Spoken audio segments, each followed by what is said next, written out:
What keeps cards from coming together the way you pictured them in your head is usually not one big thing. It's the small details that are not working together yet. And if you don't know what to look for, it's hard to know what to fix. But once you know what's causing it, it gets a whole lot easier to make it all work together. In this video, I'm showing you a few simple ways to add depth, interest, and better placement so that your cards feel more complete. And keep watching because I'm going to show you how each piece is doing a different job so that your card feels more balanced and intentional. All that and more coming up. Hi, I'm Jeannie Scott. Welcome to the Upper Craft Room, where we make a mess and create something beautiful out of it. I want to start with the flowers first because this is the easiest way to add more depth and interest right away. For the leaves and stems, I'm starting with the lighter color first and then adding darker green where I want more depth and keeping the outer areas softer. These are layered dies, so they already have some built-in dimension, but I want to add even more dimension by the way that I'm inking them. I'm starting with the center of each flower with the lightest color first, using a heavier hand in the middle, and then easing up as I blend out toward the ends of the petals. I'm also leaving a little bit of the white on the tips because that helps keep some light and depth in the flowers instead of covering everything up with ink. Then I'm going in with a darker color and keeping that more toward the center, not blending it out as far. But I'm still using a lighter hand as I move outward because I want that darker color to stay closer in so that I can start building more shape and contrast. Then I'm doing that again with an even darker shade, but this time it's mostly just in the center and blending out very little. That way the center stays deeper while the edges stay lighter so that you can still see the variation in the petals. These are the little details that can make the biggest difference because you're not just adding color here. You're using ink to create more shape, more depth, and more interest before these pieces ever go on the card. And you'll notice that I'm creating more than I need here in various colors for future cards. After I ink the flower pieces and the stems, I'm putting together some of the flower pieces. Each flower has 2 petal layers, so I'm offsetting those and gluing them together first the way they were designed to fit because the layering adds even more dimension. Then I'm putting the center pieces together too. There are 2 layers here as well. I colored the bottom center layer with sweet corn, and then I added honey mustard yellow to the top centerpiece because this gives the middle more contrast and dimension too.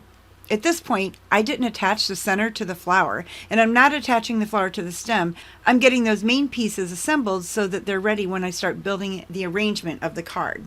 Now I'm moving into the background, and I'm going to be honest here because this is where a lot of cards either come together or they don't. I inked the background of this piece of cardstock off camera using the Jeannie K Designs Dark Lilac. I laid a stencil over the top of that, and now I'm adding the modeling paste over that. The job of the background is not to compete with everything else. It's there to support the design and interest and help guide your eye without taking over. I used Hammermill Smooth 100-pound cardstock for this, and the reason I used 100-pound is because the paste is heavier, and I knew I needed something that could handle both the ink and the paste without warping or breaking down the cardstock. Most of the time I use 80-pound for layering, but for something like this, that extra weight really matters. I've got my cardstock on a sticky mat to hold everything in place, and I'm using a palette knife to spread the paste over the stencil. You don't need a thick layer here. I'm keeping it pretty even and controlled so it adds texture without becoming bulky or messy. Now that the texture is dry, I'm going to cut down and glue this panel onto a card base, and I'm going to leave about a 1/4 of an inch border all the way around. Leaving a border helps frame the design, and it gives your eye a place to rest, and it keeps the background from feeling like it's running off the edge. It also creates a little separation between the textured panel and the card base, which makes the whole card look more intentional and finished. Now I'm bringing in the arches, and I chose the color block arches by Spellbinders because I like the design and I think it subtly adds more interest. This piece is doing a different job than the background. The background adds subtle interest by adding texture, but the color block arches give the design a place to land.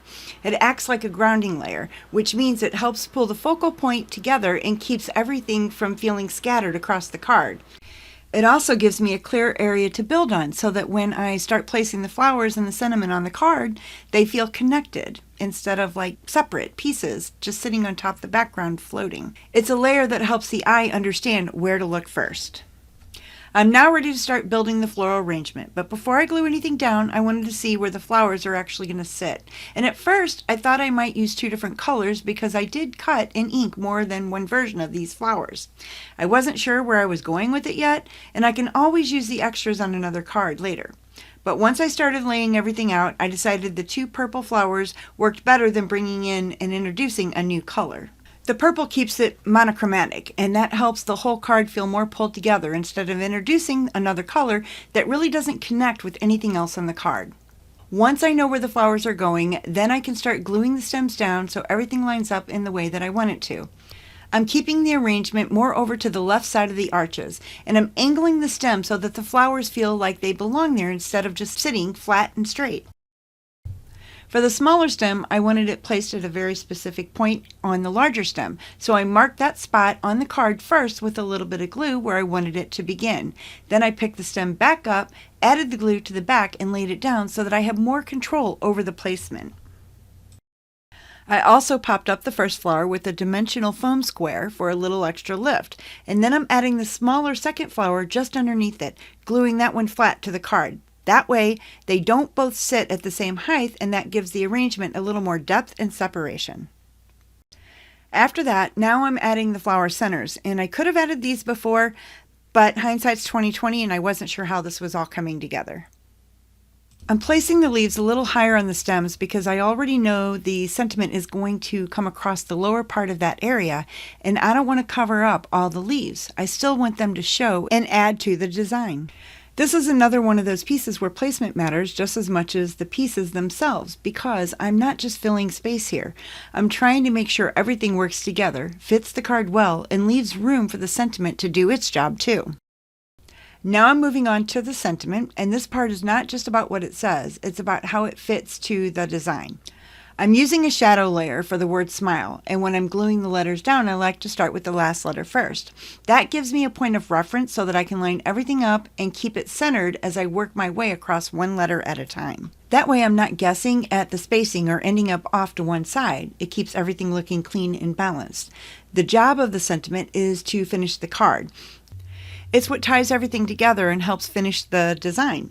So I'm centering the word smile across the middle and popping it up with foam squares over the stems. That keeps it connected to the arrangement but still gives it enough separation to stand out. And now I'm going to pop up the "You Make Me" above it slightly off to the right. And that offset's going to be intentional because if I centered both sentiments exactly the same way, it would make that part of the card feel like nothing stands out or draws your eye in. But when you shift that smaller little piece, it creates movement and keeps the design feeling more natural and balanced without feeling forced. So when a card doesn't feel like it's coming together, it's usually not one big thing that's off. It's the small details that aren't working together yet. So in this card, the background adds subtle texture so it's not just plain. The arches give everything a place to sit so it doesn't feel scattered. The flowers have dimensions so they don't look like one solid color or one flat shape, and the sentiment is placed in a way that helps guide your eye instead of stopping it. And when all of those pieces start doing their job, that's when the card finally comes together and it feels complete. Hey, if you're still watching, I want to thank you so much for spending time with me today. And if you enjoyed this video and found value in it, give it a like so YouTube tells other card makers about it. Subscribe so you never miss a video, and hit the bell so that you get notified every time we put one out. Thanks again, and I'll see you in the next video.